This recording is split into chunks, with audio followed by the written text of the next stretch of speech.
The New Hampshire primary is just 2 days away. Can anyone stop the Trump steamroll towards the Republican nomination? We go now to former UN Ambassador Nikki Haley, who is hoping to be the one to stop him. She's on the campaign trail in Derry, New Hampshire. Good morning to you. Good morning. As you know, our CBS polling shows that you are the Republican candidate with the best chance at beating Joe Biden in a head-to-head race. And yet, Donald Trump is the party's front runner.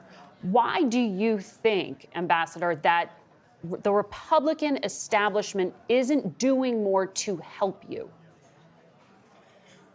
Well, I mean, this is what primaries are all about. This is about the fact that, people get to decide which way they want to go forward. What I have said is you can either pick more of the same or you can go forward with a new generational leader. More of the same is, the fact that you've got 70% of Americans don't want to see a Trump-Biden rematch. More of the same is the fact that both of these presidents put us trillions of dollars in debt, and our kids are never going to forgive us for it. More of the same is the fact that we're going to have two presidential candidates in their 80s. That's not what our kids want. That's not what we should want.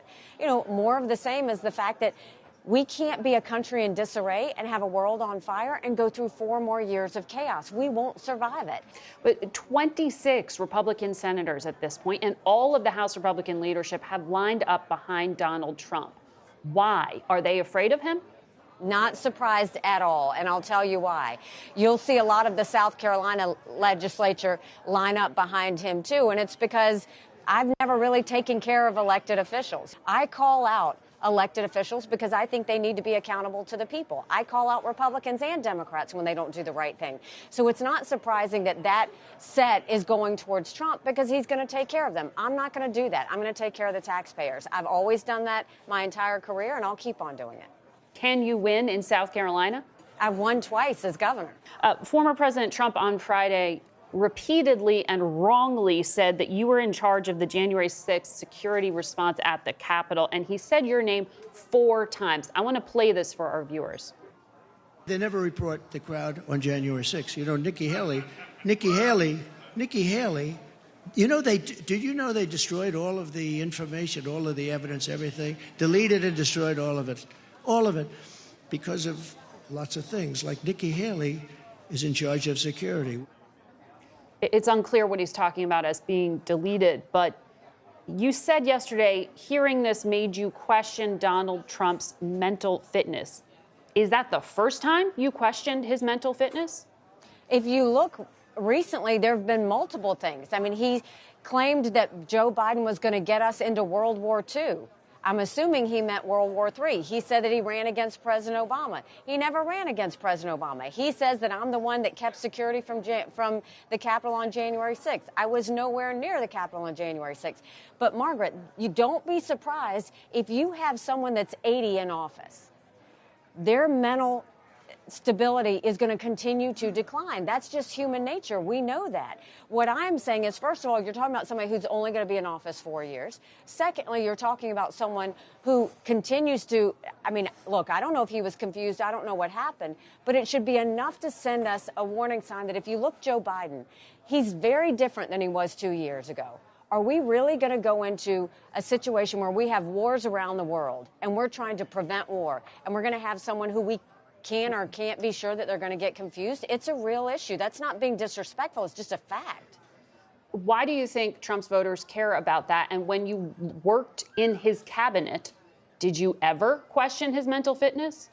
When I worked in his cabinet, I called him out if he was doing something wrong. I would show up, I'd pick up the phone and say, you can't do this. Instead, you could do X, Y, or Z. So I always told him what I thought was in the best interest of the country when I was in his cabinet. But this is different. We're seeing he's just not at the same level he was at 2016. I think we're seeing some of that decline. But more than that, what I'll say is focus on the fact that no matter what it is, chaos follows him. Rightly or wrongly, chaos follows him. Does he cause it? And America's tired. In some cases, he causes it. In some cases, he doesn't. But regardless, he's like a magnet to it. And so what happens is that puts the rest of America in chaos. And people are tired.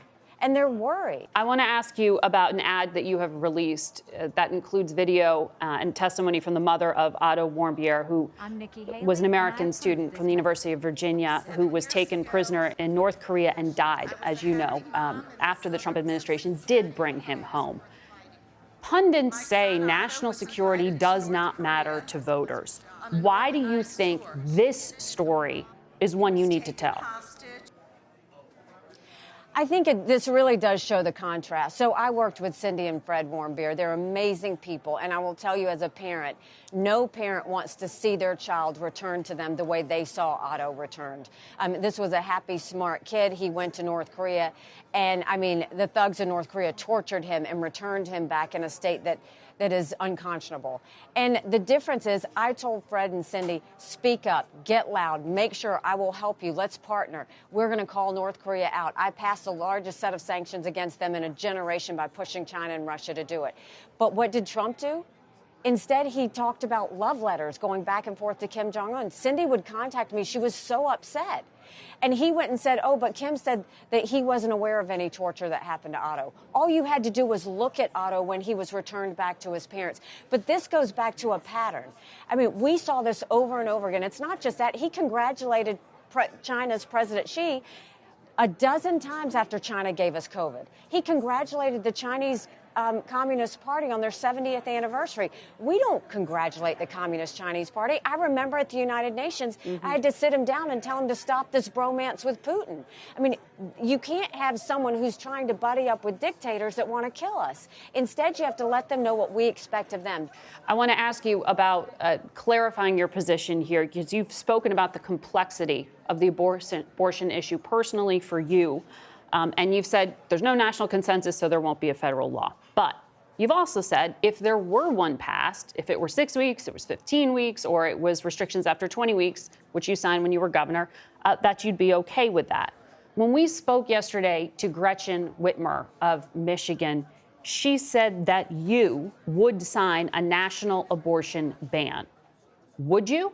You know, it's so interesting because you can't say that to the American people because all you're doing is putting fear and judgment in them. Yes, I'm unapologetically pro-life, but I don't judge anyone for being pro-choice. I have said I am fine with a federal law.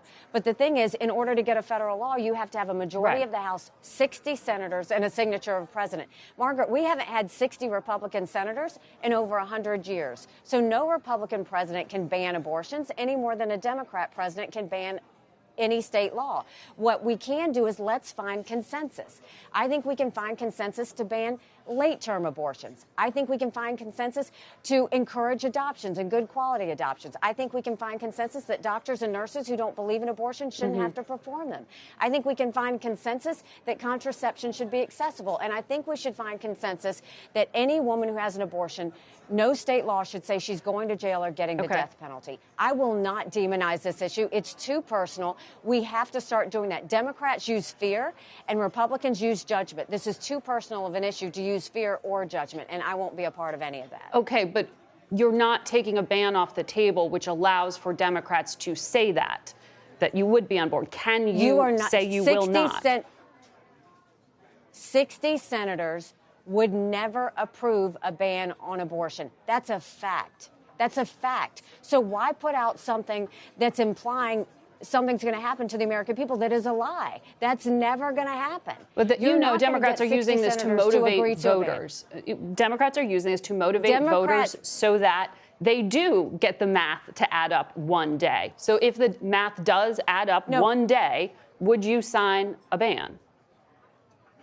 This is the problem with Democrats. Democrats put fear in the American people. The American people don't need fear. They need confidence. They need security. They need to know that everything's going to be okay. When it comes to the abortion issue, I will never put fear in the American people. I will tell them the hard truth. The hard truth is 60 senators will never agree to a full ban on abortion. That's a fact. Republicans or Democrats, 60 senators are not going to agree to that. I don't know what 60 senators are going to agree to. Right now, they don't even agree to 15 weeks. So we've got a long way to go. Our goal should be how do we save as many babies as we can and support as many moms as we can. Governor, we have to leave it there. Thank you for your time.